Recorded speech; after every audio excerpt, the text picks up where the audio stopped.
Welcome to LIVNEWS Chats, where I speak with creative professionals and experts from around the world. I want you to come here to get information from these professionals to find out how they got to be where they are today. So let's get chatting. Hi! How are you? I'm good, how are you? Good, it's so nice to meet you. I'm Lucie Fink, I'm 27 years old. I live in New York City. I am a video producer and lifestyle host. I create a lot of original content right now for my own YouTube channel and my own Instagram account. In the past, I was a full-time employee at Refinery 29, where I was producing a lot of their YouTube content. But now I just mostly work for myself on my own. What does it feel like? Do you wake up every day just being like, this is the coolest job ever? I do feel a total sense of gratitude that one would hope that someone feels if they are in this position. I'm so grateful that I got to a point where working for myself and creating content for myself and being able to do it off on my own, not tied to a company, was actually the best option for me in terms of having the most flexibility, having the most freedom, and even being able to make the most money from it all. So I'm super grateful about it. I sometimes pinch myself that so much of what I'm doing is actually a job and is paying bills because it seems like it's so fun and it's enjoyable. But I'm constantly reminded by the people around me how hard I'm working. Sometimes I just see it as like, this is me doing my job and it's fun. And the people around me will tell me like, wow, you just never stop. You're really working hard. And then I realize that it is work. It's both. It's fun, but it's work, and it's a lot of energy expended. So tell us how you got started with your career. How did it all begin? When I got into Johns Hopkins University, I chose to go in I was an undecided major, but I went down the pre-med track in my freshman year, and I was sort of heading towards being a neuroscience major. And I thought I wanted to be a doctor, but pretty quickly, especially being at Johns Hopkins, where I'm surrounded by all these other brilliant people who want to be doctors, and I was sort of comparing myself to them and my reason for wanting to do it versus theirs. And I realized that they were in it for so much more of the right reasons. I just kind of thought it was a cool field and it was interesting to me, but it was not my life's calling. I switched my major to the most creative major I could find at Hopkins, which was creative writing. And I went down the path of, I want to do something in entertainment and media. There was nothing like digital media companies with people that were hired to create content for their YouTube channels. That just wasn't a thing yet. So I figured, I know what I like. I like making content. I like being creative. I'm just going to get a job behind the scenes in an ad agency where I can create branded content for some of the biggest companies in the world and have big budgets to work with and learn how all that magic is made. So my first job was at Ogilvy and Mather, big advertising agency, as a, lowest down on the totem pole as possible, starting as an intern, then a production assistant, then an associate producer. And I was just basically learning how to take brands millions of dollars and create entertaining content from it, which is actually a big part of what I do today. And started by working at Ogilvy. I worked there for about a year and a half. And then very luckily, I met this woman at Ogilvy who was the chief creative officer at Ogilvy and Mather. And we had a meeting. I showed her all of my video clips, all the things I'd been working on. And very luckily, the next month, she got a job as the COO of Refinery 29. And this was in 2015. They hadn't even launched on Snapchat yet. They hadn't really started doing anything with their YouTube channel. And she remembered me from that one meeting at Ogilvy and called me and said that she wanted me to come meet with the video team at Refinery to see what they were doing. And I went in, and the rest is history. Wow, that's such a great story. You had so many different paths you could have gone on. So that's how you started your career. Tell us a little bit more about the Lucie brand. What social platforms do you use the most? What do you find the most important? And how did you go about kind of building your brand and your style? So my brand primarily grew on Instagram, and the way that I was able to do that was really by piggybacking off of the Refinery 29 brand and their platform, and every piece of content I created at Refinery 29 would embed my Instagram handle in it. And that was something I'm so grateful to Refinery 29 for, because I know there are loads of other digital media companies that don't actually allow their employees to use the platform to grow their own brands. but Refinery was great about that from the start. And they knew that, you know, everything's a trade-off. Like, I'm creating content for them, so part of what I can get in return is helping to build my own following.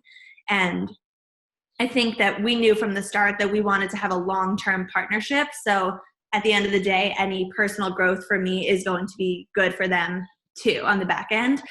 So they really let me blast my Instagram handle out through Snapchat and through their site and YouTube. And my Instagram growth was kind of the first area that I saw growth on my end. And then I would say secondarily, YouTube started growing slowly just by the fact that people on YouTube will like find you and, you know, they'll just type your name in and subscribe to your channel, even if you don't have any content up.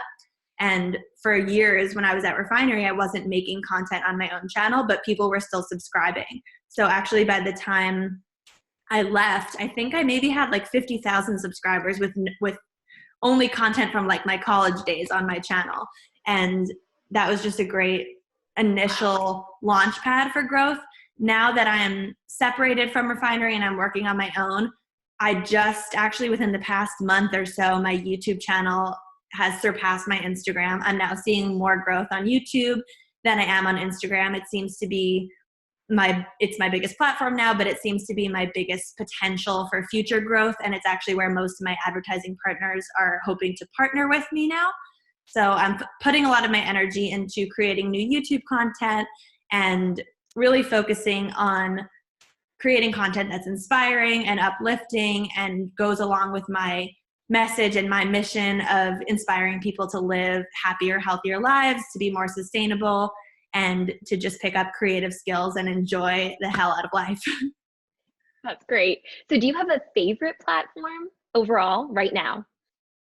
I have to say, even though YouTube is where apparently there are more people, I still find Instagram is my favorite platform. For me, it's all about visuals and it's all about eye-catching visuals, which I tend to gravitate towards, particularly with my stop motion content. I just find that platform like is perfect for me in terms of the method that the content is delivered to the audience in.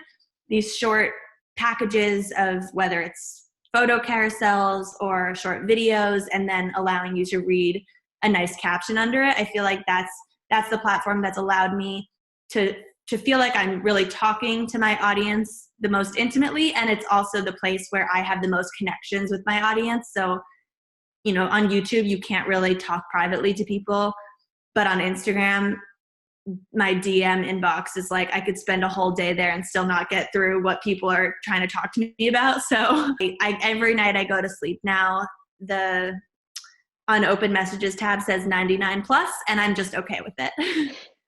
That's good. That's good. It's great to know though that you have people working for you to make your life easier because it's a lot to manage. Yes, and that was a big step for me to actually hire people in the first place. I mean, I have always done everything myself and managed every single post and every word and everything that's coming out from my page. And I just learned like there's no sustainability in terms of brand growth if you do that for yourself forever. Hiring people to help you in growing your brand, did that come about by leaving Refinery 29 and signing with an agent or just finding people on your own? This is a really new thing for me. It's within the past year. So it definitely was post Refinery, but it did not happen right away. So I left Refinery. By the time I left Refinery, I already had a talent agent. And I was already signed with UTA and moving forward with working with them. But it wasn't until about a year after that when I realized that I needed some support, not even on the side of, to be honest, it's not even on the side of the brand deals, it's on the editorial side.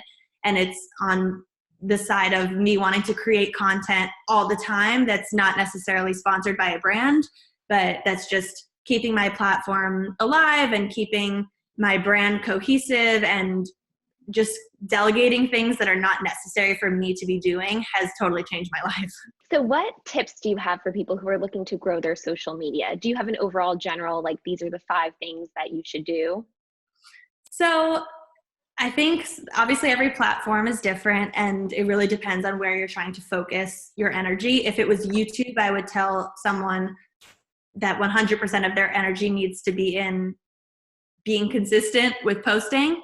So just continuing to post, even if it doesn't seem like anyone's looking, just the volume of your postings on YouTube is super important. If it's Instagram, I would tell someone it's less about slamming the amount of content out there and more about providing value through what you're creating. Anywhere on the internet where there's a lot of value to be soaked up, people will go. And like you will rarely come across an Instagram page that is filled with incredible recipes or amazing photos or just, you know, amazing ideas or art that doesn't already have people looking at it. Even if they are a smaller channel, because everyone has to start somewhere, you will see incredible engagement and a lot of comments and a lot of like action on the posts if what the people are providing is valuable. So number one, I think everyone seems to look at social media as a personal megaphone for like, how can I just share myself and blast myself out there? But at the end of the day, your social media account is not about you. It's about providing value to other people. And yes, that for many people that can be just by looking beautiful and taking amazing wanderlusty photos that people drool at. But it really, you do need to kind of put other people and other people's mindsets before what you want to share and what you want to talk about all the time. That makes a lot of sense. So before, when you're coming up with your ideas, how do you know, or do you know what's going to perform well for your brand?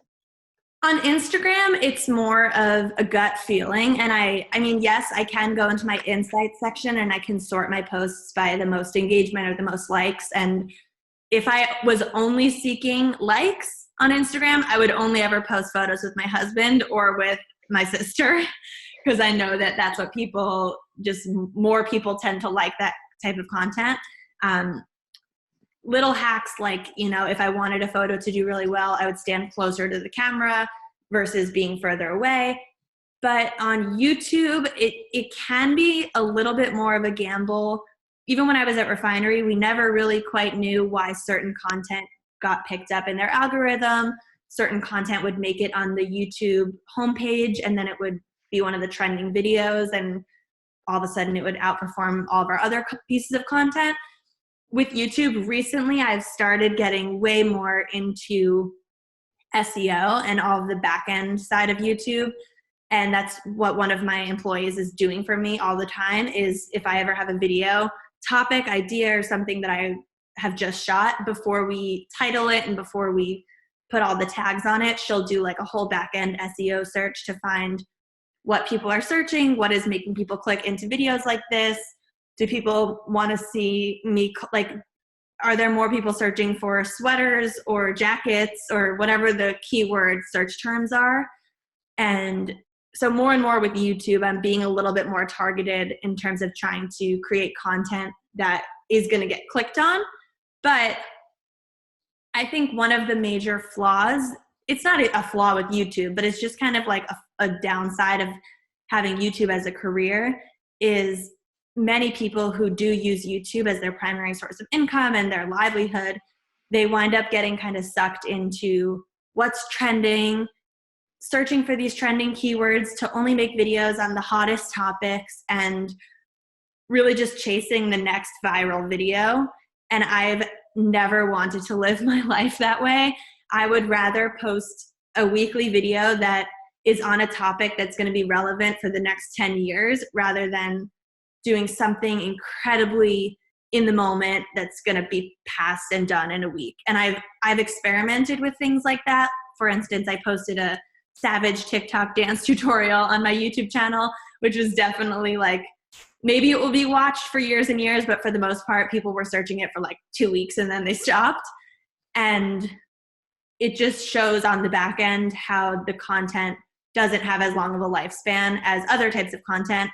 And not only the content lifespan, my personal well-being and mental health. I feel like I would so much rather create content on whatever topics are interesting to me and inspiring me in that moment, and hope that my audience is going to want to follow along with wherever I am in my journey, rather than trying to get inside the mind of millions of other people and just create a viral one-off crazy video. And it's so smart from your brand perspective because people know they're coming to you for lifestyle advice and lifestyle tips, not for the hottest trends. So you make a lot of content. How do you do it? How do you fit it all into your day? Do you schedule it a week out in advance? Do you make a schedule every night? What do you do to make sure that you could keep creating content? In terms of my YouTube content, I like to have at least 2 to 3 weeks worth of videos, which would be 2 to 3 videos shot and edited and kind of ready to go up at any given time. So I'm not the kind of person who's like, I have to shoot something now to get it up tomorrow. I'm like, I'm shooting it now to get it up in 3 weeks from now. And that's another reason why these viral things don't really apply to me or appeal to me, because I do like to be planned out and to know that things are kind of set. And if I want to fill in an extra video, it's always fine to have more, but I never feel like I'm going to approach a Friday and not have a YouTube video to go up. So I guess I don't have like set filming days in the week. I usually on a Sunday will kind of look at what is coming up in the week. And what I mean by that is like what brand partnerships are going on. Did I get the product for them? If I already received the product, I usually don't just sit on the product and wait. I take action and start using it and trying it and shoot it as fast as I can. I guess I just always have had, it's kind of like an ingrained personality trait of mine from elementary school, middle school, and high school, where when I'm given an assignment and I have all the tools that I need to do it, it's not fun for me to sit and wait and just like let it linger and let it fester. I find that this is probably a bad trait because it makes it so that I like need to get something done before I close my laptop at the end of the night, and that can make me work really late. But I feel like I can't enjoy watching TV before bed, or I won't have an enjoyable family dinner unless I did the things that I wanted to get done that day. And because of that, I really like use the working hours to the best of my ability, and I'll take, some great breaks to have a nice lunch. And I usually start really slow in the morning and have a nice long breakfast and like talk to people before I get into it. But once I'm into it, I make sure to get everything that I want to get accomplished, finished. And that actually just helps me go to bed with a clear mind and feel like I've done everything I wanted to do. So usually on a Sunday, I'll look at the week. I'll figure out exactly what needs to be done. And maybe I'll designate specific days when I'm going to do each thing. And I like to spread it out so I don't crowd multiple videos into one day, because it is exhausting. Even just like talking to a camera, you're like out of breath and you're like, why am I out of breath? I'm sitting down. But it can be exhausting. So I don't like to shoot more than one thing that's major in a day.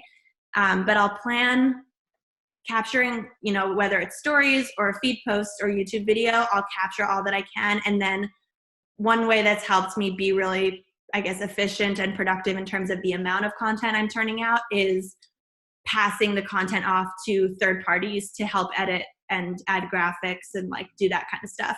And I used to do that all on my own, which was amazing that I could gain the skills to edit my own videos. And, in some ways it's easier to do it because I always know what I want the finished product to look like.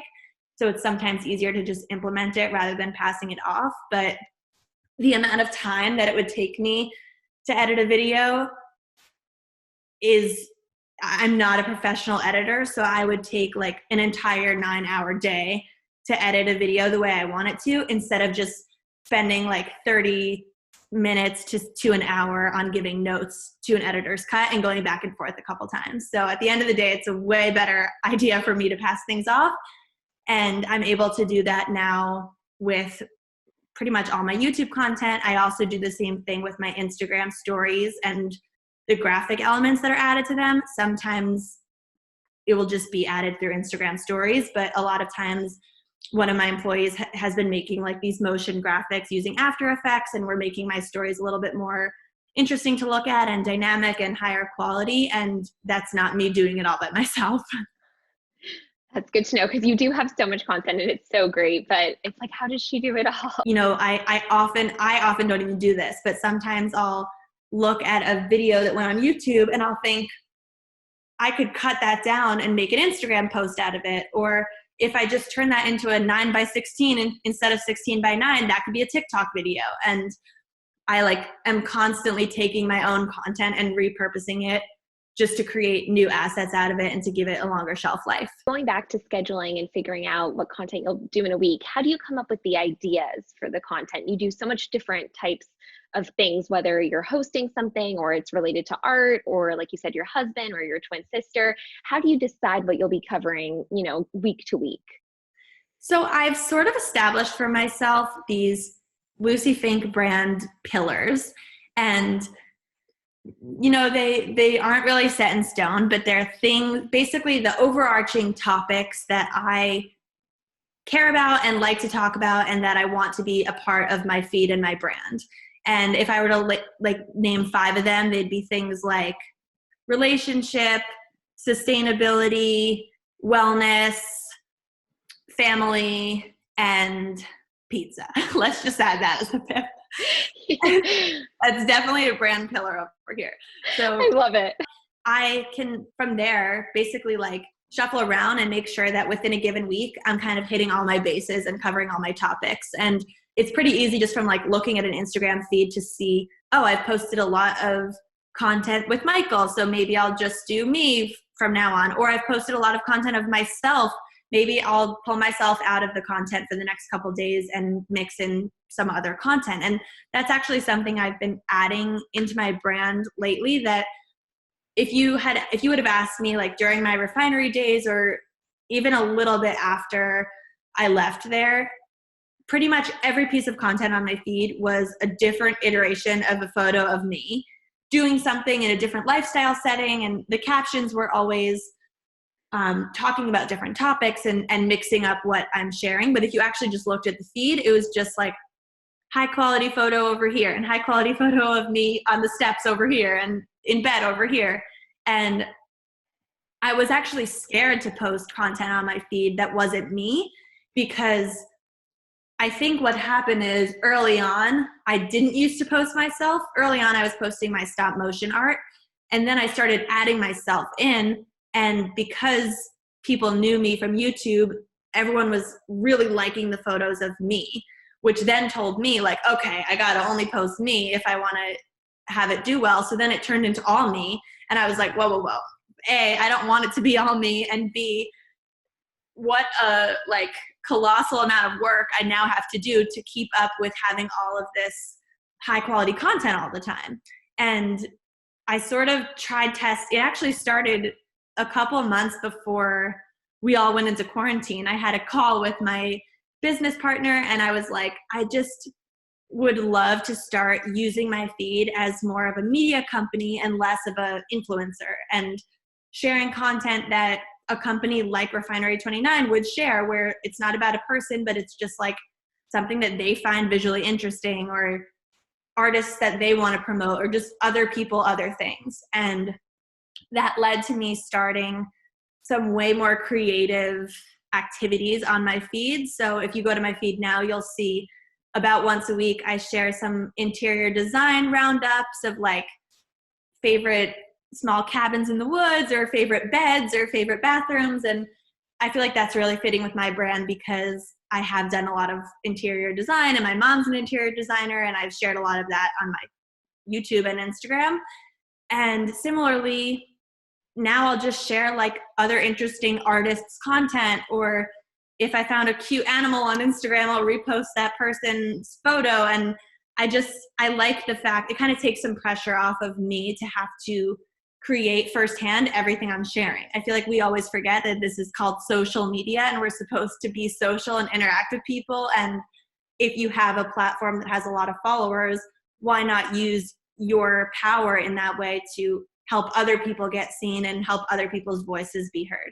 It's easy to fall into a trap of posting what you know will get likes, whereas it seems like you're focusing on also building your brand, and people are responding well because they know that, you know, whether it's a great staircase or a great cabin, it still fits your brand and the vibe that people want when they come to your platform. Definitely. And I think I've learned recently more than ever that you can't really judge. You have to give things time to stick with the audience, and you can't post one photo of a shadow and then think, oh, that did poorly, I'm never posting a shadow again. I just thought of that because there's a nice shadow in the corner. But you really need to, like, just give them time to start to like what you like, and B, recognize that, like, sometimes if you as a creator really like that piece of content and it's really enjoyable for you to paint or to hopscotch or whatever you like doing, and you want to share that on your channel, people will start to become more familiar with it over time. Even if the first post doesn't make everyone go crazy, you kind of have to keep giving the people, like, you're a tastemaker, so you have to show them what you like, and that will ultimately become culturally interesting amongst your followers after you've done it enough. And I think one really interesting example that blew my mind, and this isn't really related to it being like culturally interesting or not, but about a year ago, actually it was a year ago from this month, I was asked by this dance company in New York if I would come to their dance studio and shoot a dance tutorial video for my YouTube channel in their setting. And I was really hesitant because I had never shared any dance content, and I was like, this isn't really what my channel's about at all. We shot the video, I uploaded it to my YouTube channel. As expected, it like pretty much tanked. I think it got like, within the first 2 months, it had completely stopped at like 15 to 20,000 views. And then like one day, I don't even know what happened, but one day I started noticing that every time I opened my YouTube back end, I only had comments that would show up from that one dance video. And I was like, why are so many people commenting on this video out of nowhere? And I went to look at the analytics, and it had just gotten, I don't know if it got like sucked into an algorithm, or what I actually think happened was the tags that I put on it were working. And when you type in like learn a dance at home, it's the first or second video that comes up. And essentially now it's been a year, and that video just hit 5 million views on my channel. Whoa, I've never crazy. had a video. My channel has never had any video with even 1 million views. So that's like the craziest thing. It's brought me so much revenue on the back end through ad revenue. And especially with people in quarantine now, it's like, as of a month ago when people were told to stay inside, it had a spike again. And actually 2 million of the 5 million views are from the past month. So That's wow.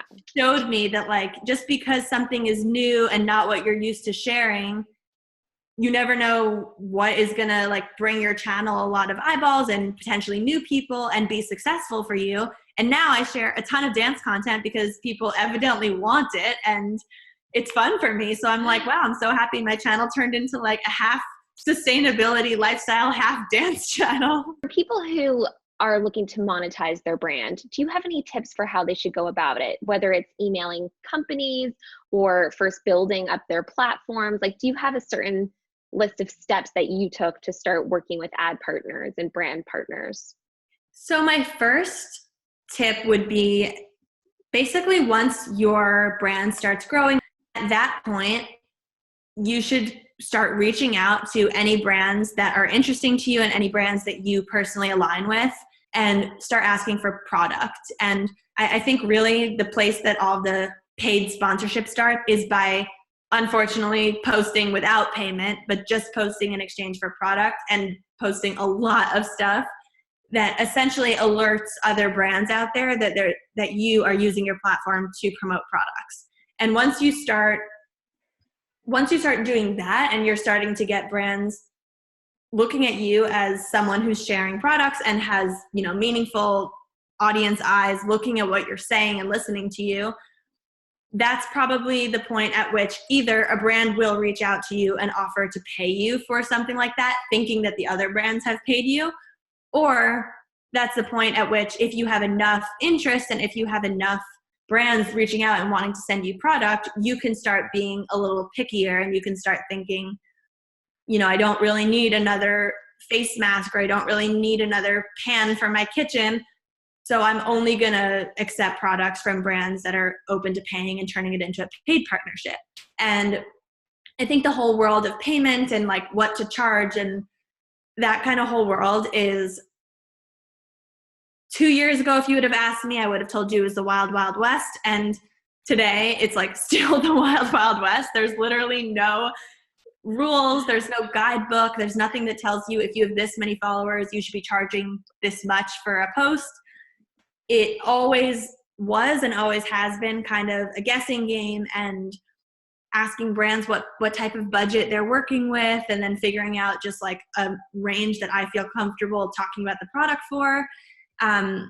It's kind of now with my talent agency and working with UTA and having legitimate agents handling those conversations for me, I realize that so much of it comes down to the negotiating. And if you are negotiating poorly versus negotiating well, the same partnership can go from being a $1,000 partnership to a $10,000 deal just based on the negotiations. It's not always the exact way a company says it is. They don't always just have the budget they tell you they have.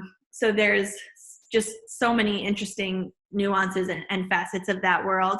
But I think it really does start with promoting product and talking about it, and then starting to be picky and choosy. And I would say from the start, being picky and choosy in terms of which brands you're doing this with, because you don't want to just be the type of person that will partner with anyone and their mother. I think you do need to have some sort of personal values and personal brand ethos that you can then decide if other brands align with you.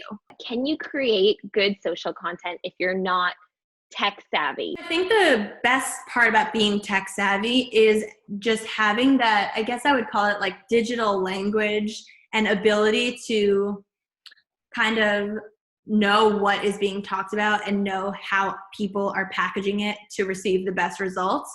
I'm in the middle of reading this book. It's called The Creative Curve, and it has this really interesting take on how certain people are like the most creative people in their field just because they consume a lot of content, and because they have consumed so much, they now know all there is to know. So now they can like decide what's creative and what's not. So I think there's an element to creating content that is being a consumer of content, which maybe implies that you're digitally savvy if you like watch YouTube content or use your phone all day to consume social media content. I think that can help you produce and create better content.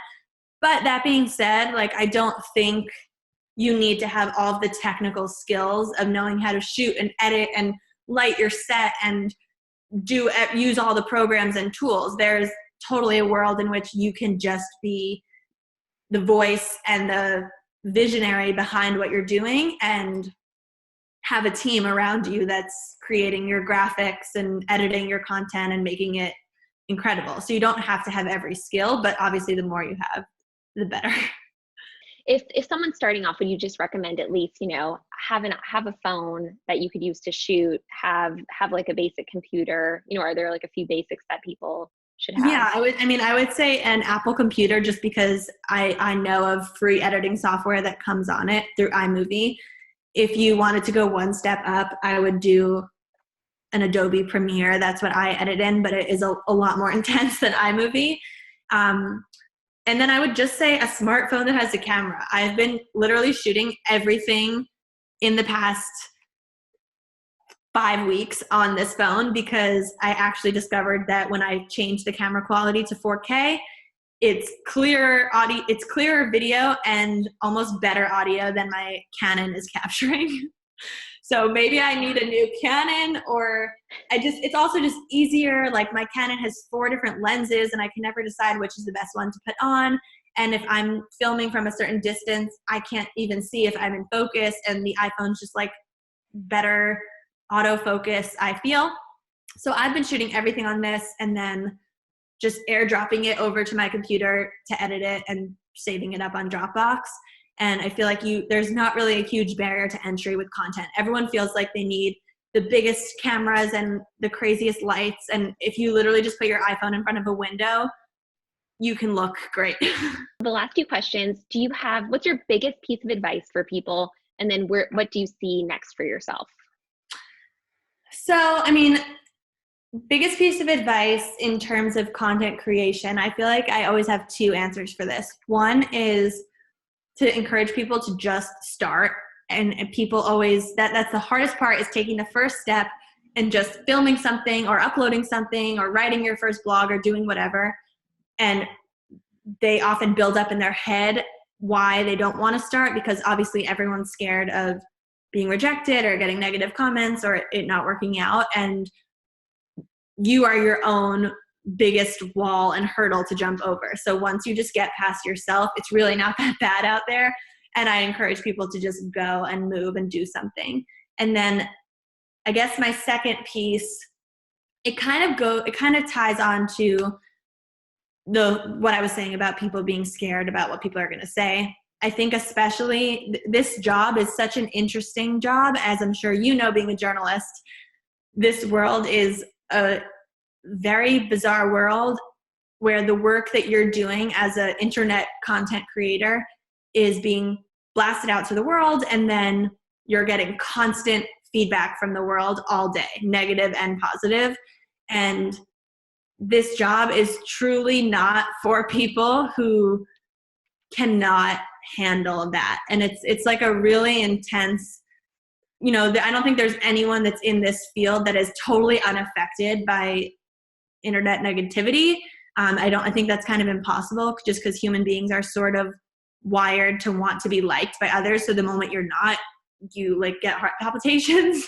But at the same time, it's like I've had to do so much digging into why I'm doing what I'm doing, and just like soul searching into, you know, I don't have to do this. If it's so bad to be on the receiving end of that negativity, I could just stop anytime. But I've decided personally that it actually would make me more unhappy to stop doing what I love than to just deal with whatever crap comes with it on the back end.